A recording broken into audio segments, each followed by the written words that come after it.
Today's Senators Nation podcast was brought to you by Manscaped. Head to manscaped.com and use the promo code capital C, capital L, Nation, and to receive 20% off plus free delivery on all their products.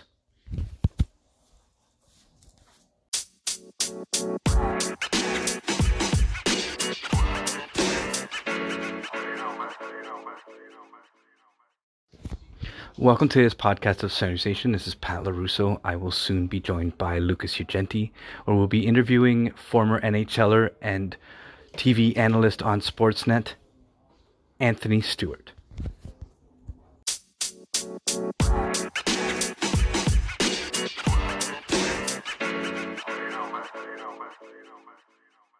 So welcome to the latest podcast of Senators Nation. This is Pat LaRusso. I am joined by my co-host, Lucas Ugenti. And for this podcast, we actually have a very special guest, former NHLer and current on-air TV hockey analyst for Sportsnet, Anthony Stewart. Welcome, Anthony. Thanks for having me. Appreciate it. Thanks, guys. No, great. You know what? It's a pleasure having you on. And, before we even get the interview started, just want to kind of ask you, how have you been keeping during this pandemic and crazy times we find ourselves in? It's been challenging, but again, the one thing I can say is that I spent a lot more family time, and in the last year, I've been crazy with balancing Sportsnet and Hockey Night in Canada. I run a hockey school. I have a gym business, so I've sort of been all over the place where I didn't spend a lot of time at home. So it's great now that I have a little bit more, time to spend with the family. So I'm finding sort of the silver lining. And I'm making the most of it. But nothing beats being able to go to a restaurant, have a cold beer, see your friends, see your family. So there's definitely some challenges, but you try your best to make the most out of it. Most definitely. And, we kind of been asking a lot of our guests this question, only because, we find ourselves with so much time. Have you picked up an interesting hobby that you never would have picked up otherwise? Or, are there any other activities that you might be doing now that you wouldn't have been doing otherwise? I picked up figure skating. So I've been watching. Any other year, I wouldn't be able to do Battle of the Blades just because, as I mentioned before, I'm so busy with family and minor hockey that I wouldn't be able to take 6 weeks off for figure skating. But the pandemic afforded me that opportunity to do it, and it was for a great cause and doing Canadian Tire Jumpstart and trying to raise money. But just relearning how to skate, because it's totally different than being in ice skates, and just having a new appreciation for figure skating and what they do. So sucks that I was bounced out week one, but it's definitely an experience I wouldn't change for the world. Hey, I will say you look great out there, though. Yeah, thanks a lot. I had to lose like 30 pounds, but I got to lose 30 pounds before I lose 30 pounds. So I had another 30 to go, but it was a great motivation to get back and to try to get as close to game shape as possible, which was tough, and dieting and going through all that. But it was great. It was a great experience. That actually kind of brings me to my next question, Anthony. You had mentioned this on your interview with Tim and Sid this afternoon, how, you experienced some different pains that you probably wouldn't have, during your hockey career. What was that experience like? Obviously figure skating there's a lot of movements that are different than hockey, having to hold your partner up in the air. What was that physical experience like for you? It was activating muscles that I didn't even know I had, and muscles that I didn't even know that I had that were sore. And when I said I had to be on the table every day, every single day, and as a player and as a tough player, playing, you sort of just tough everything out. But yes, I was debating if I was going to be able to make it to week one. That's how tough it was. All my mornings were very, very early. I was on the ice at 7:30 in Brampton, driving all the way from Markham, an hour to get there. And then I had to sort of rush out of there to do radio, get back home for 12 after being on the ice for 2.5 hours. It was definitely physically grueling. So, but that's the one message I have to the younger players that think you're just going to show up and play. No, you got to do your warm up, your stretches, and your activation. So I felt like Gary Roberts, because he was a former teammate of mine, and he'd spend like an hour warming up. So I have an appreciation for him because I needed that just to be able to perform and even get on the ice. Excellent. So, let's kind of lead into, your NHL career. A lot of our listeners may not know who you are, but you were drafted by the Florida Panthers 25th overall in the 2003 entry-level draft. what was that experience like for you? And, you know, as you saw different names get said, what was the tension and nervousness like for you, during that moment for you? It was definitely nerve-wracking. I was slotted to go anywhere between, they were telling me 12th and 25th, and I just happened to go 25th. But, you expected to go as high as possible. I had a pretty decent year.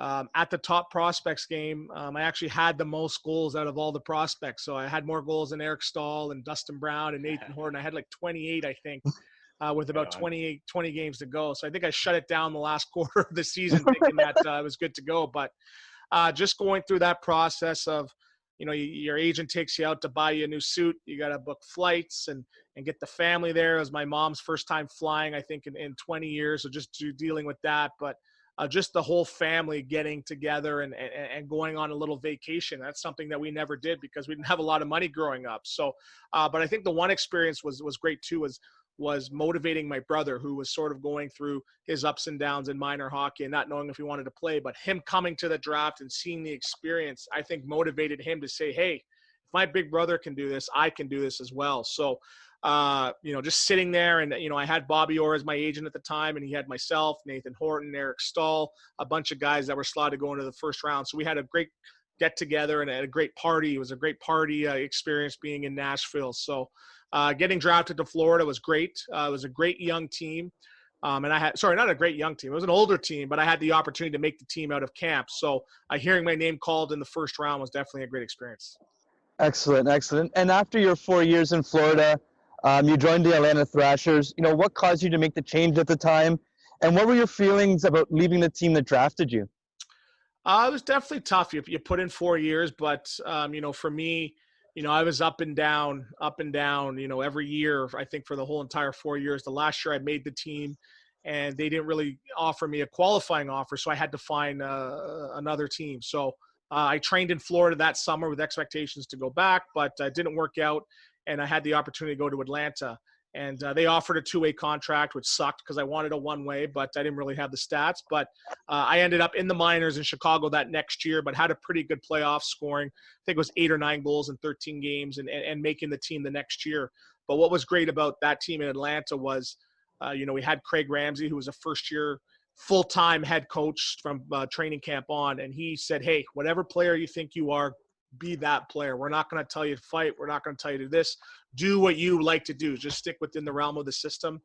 And it was great. I think I had a hat trick my second or third game. I was leading the team in points for the first, almost month of the season. So I was great for that opportunity to really step in and have a role for the first time in my career. I was playing with Nick Antropov and Evander Kane, and we were playing really, really well.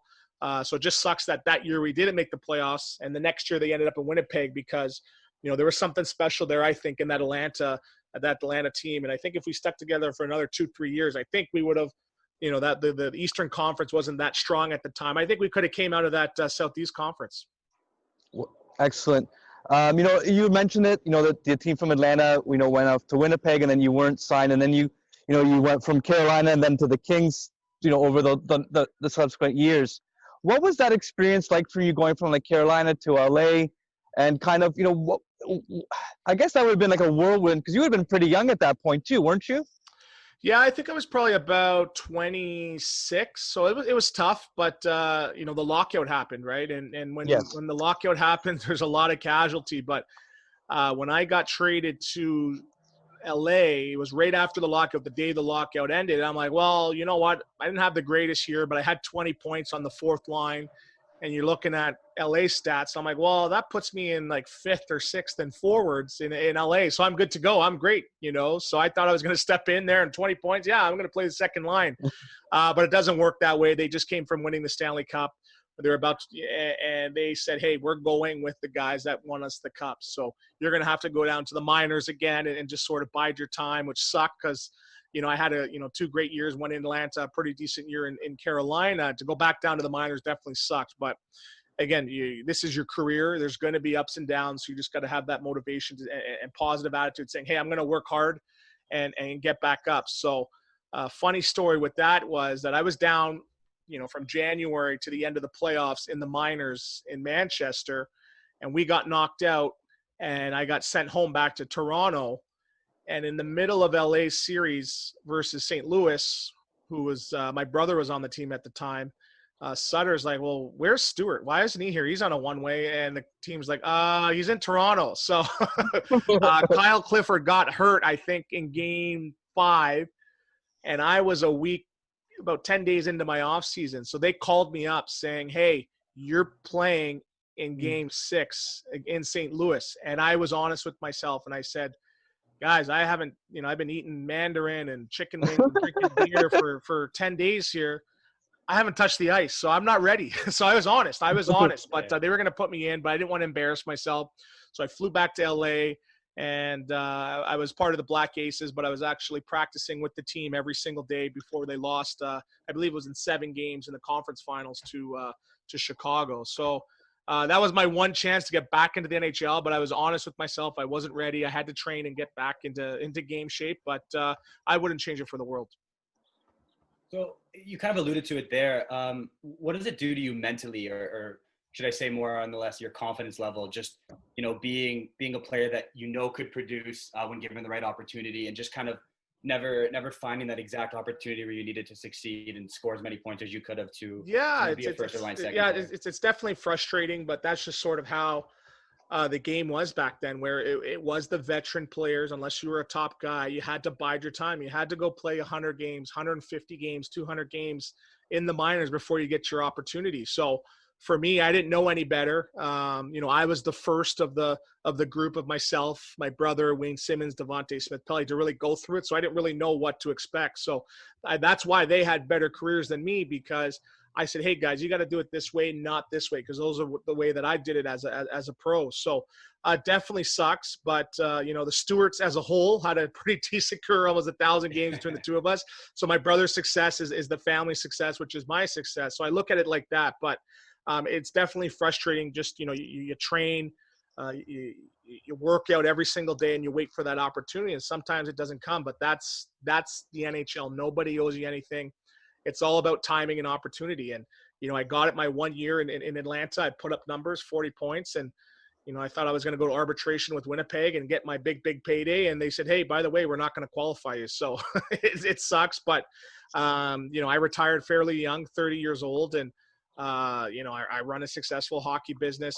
I'm in media now. So maybe my true calling is this, as opposed to, trying to put up 1,000 points as a player. No, absolutely. Honestly, that's a good positive outlook at it now.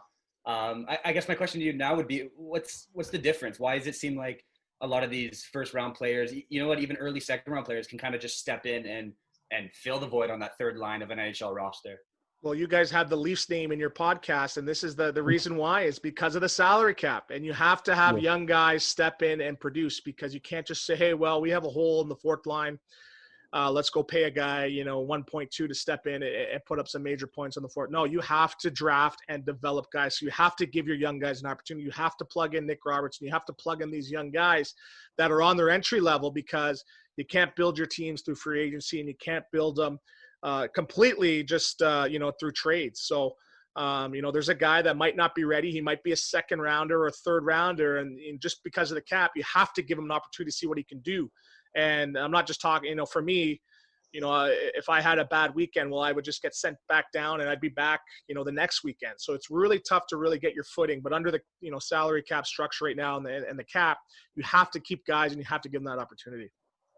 Would I be wrong in saying that it almost seems like this new age NHL is a better way to incorporate young players and rookies? Because it seems like giving them that opportunity, and, more than just 10 games, allows them to actually grow into a proper NHL player earlier, so they're not waiting 2, 3, 4 seasons into their absolutely. My brother, I think it was his second year or even his first year in Colorado, he had 28 goals and 70 points, and he was beating the crap out of veteran guys. So I'm doing the math now. I'm like, well, every team needs Tom Wilson. That's Tom Wilson. And I'm thinking like he'd probably be a $6 million man right now per year.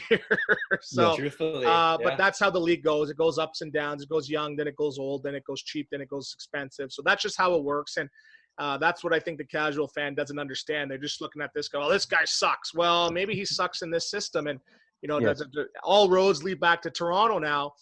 There's a reason why Kapanen, they're sliding him. He's going to Pittsburgh. and he's going on that top line with Crosby because they want to see what, they didn't give up a first rounder for nothing. They're going to plug him in there and make sure he develops and turns into that guy. And to score 20 goals in Toronto under, third line, second and a half line minutes, that's a pretty good productive player for me, if you ask me. Yeah, no, absolutely.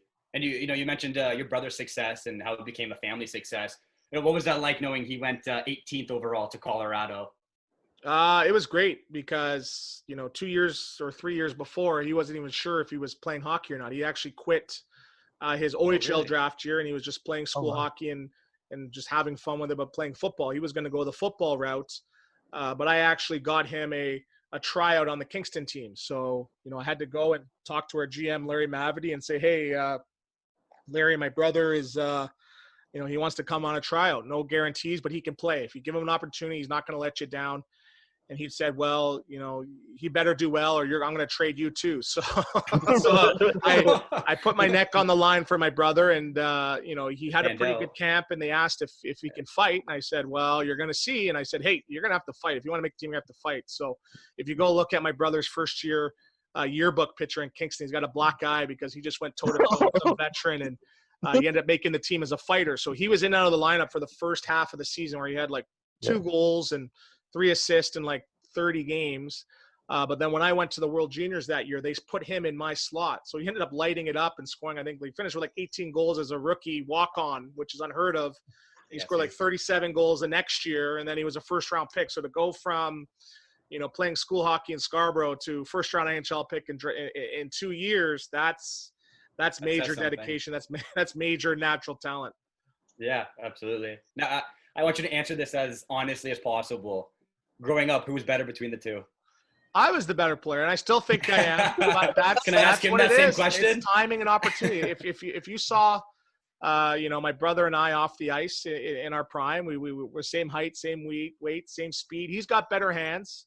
He perfected the backhand toe drag, and he scored some highlight reel goals. He's got better hands. I'll give him that. But I think my knowledge of the game and speed were my major factors. But it's close. I'll give myself a slight edge. Don't tell him though, because he'll probably try to fight me. So fair enough. So I guess I can't ask him, eh? Yeah, no, don't fight me. Yeah. So Anthony, I guess as an extension to that question, I was doing some research and I found that you guys actually played against each other in the AHL while he was a member of the Lake Erie Monsters. What was that experience like playing against your brother? Like, I know when my brother and I would play pickup sports, like I just wanted to grind the guy into the ground. Like, what was that experience like for yourselves and for your parents watching, their 2 children going at it on the ice? Yeah, it was great. It was great. And I think where was I? I think I was in Rochester, and he was with Lake Erie. And, we went out the night before, had a nice dinner, a couple glasses of wine. But he's one of those guys. He doesn't care if you're his brother, his dad, his sister. When the competition's on, he flicks that switch. And I actually gave him a look like, hey, like joking around, hey, you want to do this? And he was like, yeah, you want to do this? And I was like, no. And I skated off. So we had a couple opportunities to play against each other in the National Hockey League. But he got hurt a couple times when I was with Atlanta and he was in Colorado. But we actually did play against each other when I was with Carolina and he was with St. Louis. So funny story about that was we were somewhere the night before and I actually sprained my knee.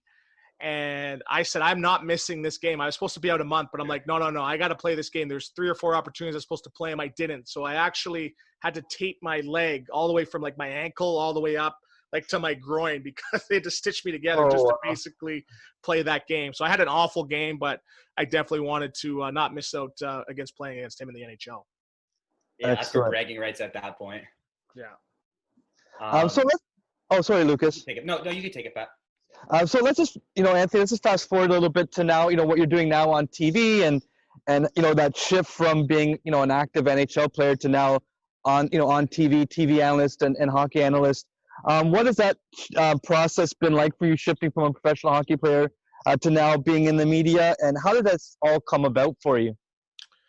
Well, I just got the opportunity because of my Twitter. I'm on Twitter all day, tweeting GIFs and, jokes all day about the league and pop culture. And one of the, bosses at Sportsnet saw that and we had a coffee and he said, hey, would you like to try radio? And I was like, okay, I don't know anything about radio, but I'll come in and joke around and do my thing. So it actually worked out pretty well. I started off on the Jeff Blair show as myself and Andre DeVoe. And Sean Matthias was in and out of there, and those guys sort of had other plans on what they wanted to do. But I was like, well, I'm doing minor hockey. That's about it. And this would be a good platform for the minor hockey. And I ended up doing fairly well. And then they gave me a couple TV opportunities. And, I think my first couple appearances, I said, well, don't necessarily pay me. I just need some new suits. So I got paid in new suits because I was a little bit tipper for my playing days. So they got me 2 brand new suits, and the rest was history. So it's been great because I went from not really knowing what I was going to do in media to, being on Hockey Night in Canada a year later. So that's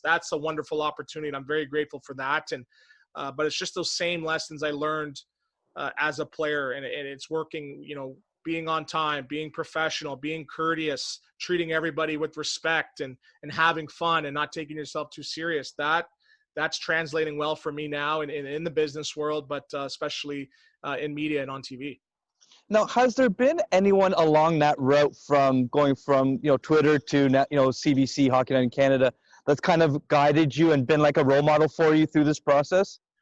Not necessarily players, but there's a gentleman out of Montreal that flies in every so often. His name's Bob Babinski. He used to be on television, and he was an anchor, sports anchor, and he's one of those guys where I talk to him every day before I go on air. He gives me little tips on how to sit and how to breathe and little tips like that. And I honestly, like, if you just work at your craft, you become better every day. So I never thought I'd be able to sit there and do speeches in front of a crowd, let alone, millions of people on TV.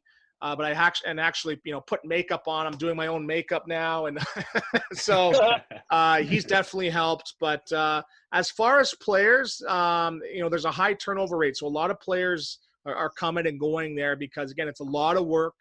It's a lot of hours, and you can't, as they say, fake it till you make it. You got to be in there. You can't be 1 foot in, 1 foot out. So I've dove in head first, and I'm making the most of the opportunity. And it has been a pleasure watching you, and you do express that same personality from Twitter on the TV. So it has been great watching you, go through that process. I guess before I hand this off to Lucas, I do have one final question for you. You understand the pressures of playing in the NHL.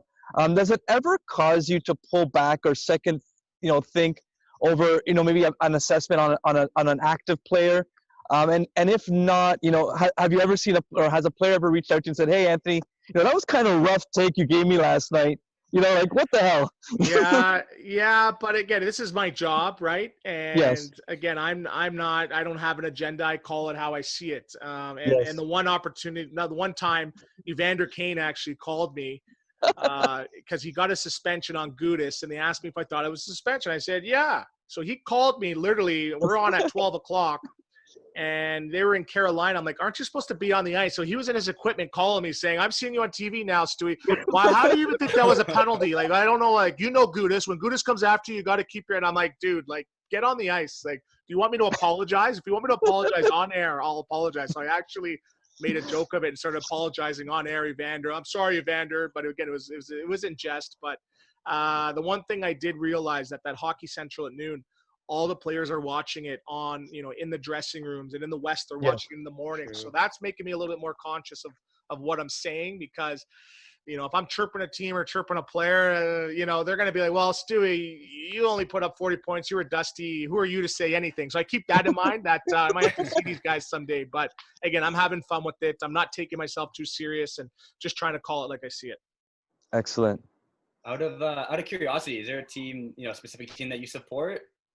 I like the Leafs, and that's the one worst part is people like on like Twitter, they kill me sometimes because I'll say one random thing that's negative about the Leafs, and they go, "Oh, you're the Leaf hater or you're Leaf homer." So, but I like the Leafs now that I get, because I watch every single game and we watch it in depth with Rob McLean and these guys, and just sort of focusing on those little details that we do. So I'm a Leaf fan, but throughout the league, I really like St. Louis. I like Vegas as well. And I'm a big fan of the Islanders. I like how the Islanders play. No superstars. They play the game the right way. They play hard. They play heavy. I teach my kids now that I'm coaching, playing a good two-way game, defensive hockey, because, a lot of these younger kids, they're not superstars. And when they learn to play the game the right way, I think they're going to have a successful career wherever they go. No, absolutely. You make valid points there. And we are the Maple Leaf podcast, so I think that we'd be amiss if we didn't talk a little bit about the Maple Leafs. Yeah. So I just kind of want to know your thoughts and you maybe an assessment of the offseason moves that the management and specifically Kyle Dubas has made thus far. I like it. I like Wayne Simmons. And again, and I'm not a big analytics guy, and people think I'm anti-analytics, but the one part that analytics doesn't measure is just the leadership and the intangibles off the ice. And, you ask anybody in Philadelphia about Wayne Simmons, they're like, well, this guy should be a legend. He should have a trophy outside there. If they would have won the Stanley Cup, I think he'd be held in the same regard as Bobby Clark. He was that important, and he had some major years for the Philadelphia Flyers before he got into injury problems. So him coming into Toronto, his hometown, he's a very prideful guy. And he's one of those guys, on national TV saying, I'm not afraid to punch someone's head off. So he's one of those guys where he's going to do whatever it takes to win. And I think he's going to be a fan favorite, from puck drop. I like Joe Thornton, and he's another guy. You pull 300 guys in the National Hockey League and say, who's the most respected player right now in the National Hockey League? 80-90% will say Joe Thornton. He's one of those guys where I mentioned before, if the coach is upset about the team and he's going to bag skate, he asks Joe Thornton for permission because he's that well respected and they really value his opinion. So those two additions, great. Bogosian is another guy. I played with him in Atlanta. He's hard-nosed. Tampa Bay, they needed to add a couple solid pieces at the deadline. They brought him, when everyone thought his career was over after Buffalo getting bought out. So he's a guy, he's not going to come in and play top pairing minutes, but you need depth. And you're looking at all these teams that had success, you need depth. And when you look at this Leafs team, how it was constructed last year, you're thinking, man, if Matthews is struggling and Nylander and Tavares, who's going to be that guy that steps up and scores that dirty goal, on the big forecheck and turning it over, going to the net and it falling off his kneecap. And, outside of Zach Hyman, there's no one really that you can think about. So when you add those guys, add those pieces, because I'm not sure about you guys. We were talking about this team winning the Stanley Cup, this time last year. And it just seems like, expectations sort of shifted. But the way that this team is constructed and the salaries, they're not doing this for fun. They're in it to win a cup. So I think these pieces, the TJ Brody's, the VCs, and not discarding anything about Brody, these guys are brought in to help put this team over the top. So is it enough? We'll see. But they have enough top-end talent. But these complementary pieces, I think, can help get them, through the second round into the conference finals, hopefully the Stanley Cup finals. Yeah, I think Dubas did a good job at acquiring the pieces that he needed to acquire to make the team that much better, in my opinion, than last year. And you kind of mentioned it there too, just in sense of, not being able to find those dirty goals, get into the dirty areas like the front of the net, or win the battles in the corners and keep possession of the puck often in the offensive zone. So I guess my question to you would be, how important is that style of game as opposed to where they were last year, where it was, skill-based, speed-based, keep possession of the puck and score the easy goals rather than the brown nose in front of the net. Yeah, and I want people to sort of understand the game sort of goes in waves, and then the season goes in waves. Where game 1 to 60, you're gonna score those goals, those highlight reel goals going end to end. But I was a guy, I had 40 points one year, and I had 1 point in the final 22 games of the season because it's just so hard. It gets hard checking. It's tough. Guys are banged up. Guys are beat up. So you need to get those dirty goals, and guys sort of got to not necessarily rest up, but just take their foot off the gas a little bit, and because it's so tough to get points. And that's why Tampa Bay sort of struggled, mid-season, because they took their foot off the gas getting ready for that long playoff push. But that part of that game, it's a physical game. Intimidation is still a part of the game. And as much as you want to be a skilled puck possession team, look at who Tampa Bay added. They added hard-nosed guys that are going to go to the net, guys that are going to slash you, guys that are going to, I saw a couple of, the Islanders guys get just killed from behind by Tampa Bay player. You need those types of guys because it's a long season. Game 60 to 80 is very, very tough. But when you're going 2-3 rounds, it's tough. It's very, very tough. So you need veteran guys, but you need guys that aren't afraid to drag the team into that battle because those nights get long, those series get long, and those games get long as well. Yeah, and you hope the acquisition of Bogosian and not necessarily Thornton. Obviously, he's not as brown-nosed of a guy, but you would figure his veteran experience would allow for that. And you would assume the guys like Simmons and them have that capability. So, yeah, I think that they've improved. I don't know if you mentioned it there, but do you see them as a contender this year? For sure, for sure. Just based on when Matthews is on and Marner's on, they take over games. They take over games. Riley's a horse, and you know, Freddie Anderson gets a lot of flack in this market, but I think he's a top 3 goaltender that would be able to handle this market. There's maybe 2, 3 other goalies in the National Hockey League to be able to come in to this market, deal with the pressure, deal with the media, and be able to perform and hit your numbers at 930, 940. Maybe Vasilevsky, maybe Carey Price because he's cold as ice. I can't think of, some other guys. You're seeing these rookies, goaltenders step up in the National Hockey League. They get eaten alive in Toronto because you have a bad night or you changed your pads. What's going on with your pads? And so Freddie Anderson's been amazing in this market, and they're talking about trading. I think they should be talking about re-upping him because he's one of those guys that when he's gone, you're not going to know what you have until he's gone. So again, there's a lot of trends in the league and trends in analyzing, but we were talking about them being a contender last year. They've improved their team, so they're definitely a contender this year. I don't know if they're 9-1 odds, but I'm not an odds maker or a shark or anything like that. But they're definitely they have a good chance of coming out of the East. So that actually, I as I was reading up and I listened to the press conference today from Gary Bettman in NHL, it seems to me that we're getting closer and closer to a possible all-Canadian division when the league restarts up. With that being the case, where do the Leafs rank in amongst the other Canadian teams? And I only ask this because we just released a podcast where we, as a team, ranked the 7 Canadian teams, and we caught a lot of flack from the Calgary fans and from the Canucks fans and obviously Montreal. So kind of how would you rank the Canadian teams, and sort of where does Toronto stand if that is the case, that it is a Canadian division? Yeah, well, that's how quickly the news changed. And I was just doing Tim and Sid, and they were saying that the Canadian division is probably going to be unlikely just based on the fact that the new quarantine procedures might be 48 hours. So teams are going to be flying in and playing, 10-day hub games and stuff like that. But if there is a Canadian division, I like Toronto. I liked them last year. I think with the coaching change now and these additions, they're the top team.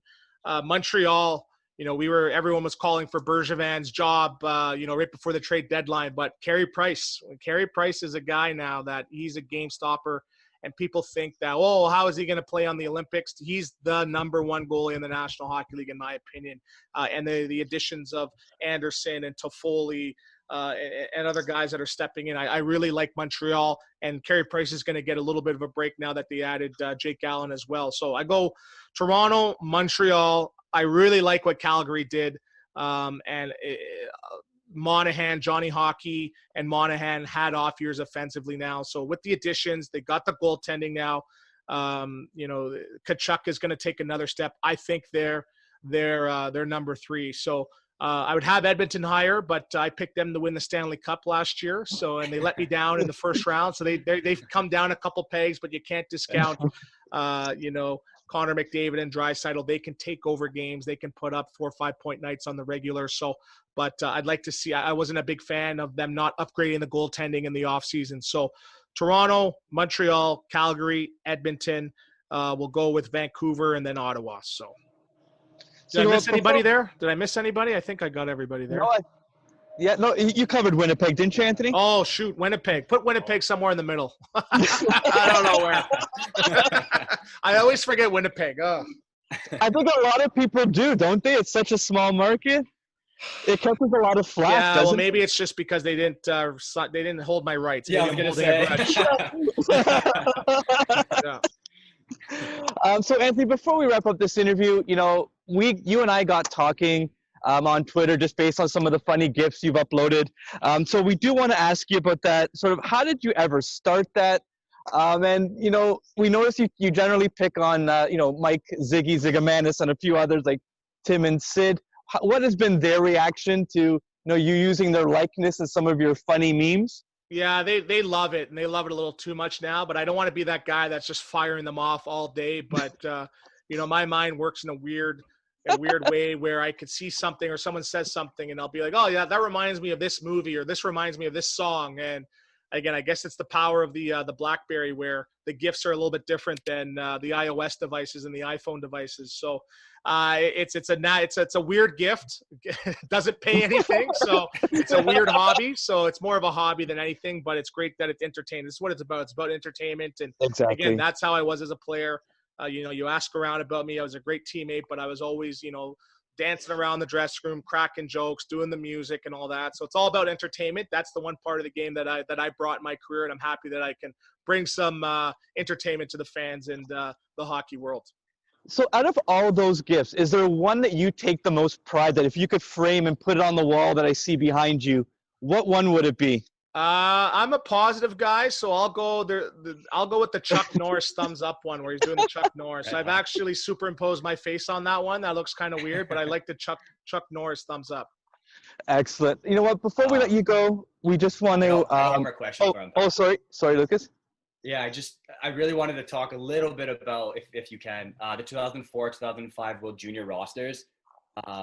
They were just absolutely stacked and loaded with talent and future NHLers and probably some future Hall of Famers. So really quickly before we end up, if you can just, talk to us about that experience and what it was like, and, playing with guys who, like I said, will probably end up being in the Hall of Fame someday. Yeah, it was great. And it started off in 2004 when we were in Finland. And we were all 18-year-olds, and it's usually a 19-year-old tournament, but we were all, first-round draft picks, hot shots, and we didn't really take it too serious. We're joking around the whole time, and guys are, looking at the cheerleaders and trying to get phone numbers, and so we didn't really take the moment seriously. And we ended up losing to the U.S. When Fleury shot it off of Coburn, and so the next year we were all business, and we brought in Brent Sutter, who, he threatened to cut me the first day of training camp. And I'm like, dude, I led the tournament in points last year. Wow. But just how seeing, come? What happened? they wanted me. They put me in a checking role, and they were mad that I wasn't putting up points. And we were playing against the University of Alberta, and they're like, "Well, you're not putting up any points. We're looking at bringing some other guys." I'm like, "Well, if you put me on a scoring line, I will put up points." They're like, "Well, are you going to bet on yourself that if you don't score tonight, we'll cut you?" I'm like, "Yeah, you put me on the first line, I'll score." So he put me on the first line. I think he liked that I challenged him back, but so I ended up, being fine after that. But the one thing that sticks out for me is the first year seeing Sidney Crosby as a 16-year-old, and he had a half decent role, and but it was a men's tournament. But seeing him the next year come in and just dominate with Bergeron and some of these guys, going from a Sid the Kid to the best player in the world, in one calendar year, I was like, oh my gosh, I got to get back in the gym or work on my skills, because here's this guy, he's going to be a future, superstar. But just seeing the Getzlaffs and the Coreys and the Corey Perrys and the Carters and the Shea Webbers, seeing them as kids and knowing that these guys are going to go into the NHL and have major roles. Like that year, we dominated. We knocked Ovechkin out of the finals in the first 10 minutes. I think we finished off with like 39 goals for, 5 goals against. We beat the Russians 6-1 in the finals. And I actually remembered, I just watched the game a couple weeks ago, and I'm like, oh yeah, Malkin played. I didn't even notice Malkin. That's how insignificant he was. But they were saying that team, if that team was an NHL team that year, it would be a playoff team as 19-year-olds. That's how much talent was on that team. So that's the one thing where I could say, I played with all those guys and have a really good relationship with a lot of those guys. Dion Phaneuf actually reached out to me the other day, congratulating me on the Sportsnet stuff as well. And seeing him, the double Dion, we still use that term, 15 years later. So to be a part of that, that's, anyone has any doubts, that's the best World Junior team of all time. To be a part of that, that's my career, greatest accomplishment for sure. Excellent. So you know what, Anthony, one final question before we let you go. Outside of your work at Sportsnet, are you working on any personal projects that you'd like to share with our listeners that they might be able to, help support or? Yeah. So we're coming up with an initiative called, it's going to be 2 initiatives called Seaside Hockey and Hockey Quality. So it's just an initiative in Toronto just to raise awareness and funds for underprivileged youth in the Toronto area, where we're going to be subsidizing a lot of ice. We're going to be starting our own house league, free house league for younger kids, just to get kids acquainted with the game of hockey. And for me, I think the real, disappointment would be just with today's prices. If they were what they were back then, there would be no Anthony Stewart, there'd be no Chris Stewart, there'd be no Wayne Simmons. So instead of growing the game overseas, I think they can really grow the game in the inner cities, where you can have the next superstar kid that just can't afford it because it's too expensive. So anything that I can do to make the game a little bit cheaper and more accessible, that's part of my ongoing work along with Sportsnet. So that's hockey quality and seaside hockey. Excellent, Anthony. And you know what? When you get those projects up and running, we'd definitely love to have you come back on and discuss that and so on. So thank you so much for your time, Anthony. And just one final thing, you want to let our listeners know where they can find you on Twitter and on on any other your social media channels as well? Yeah, you can find my Twitter at Stu Munrue, STUMUNRUE, and Instagram at Stewart.hockey. Thank you so much, Anthony, for your time. This has been amazing experience, and have a great evening. Thanks a lot, guys. Appreciate it.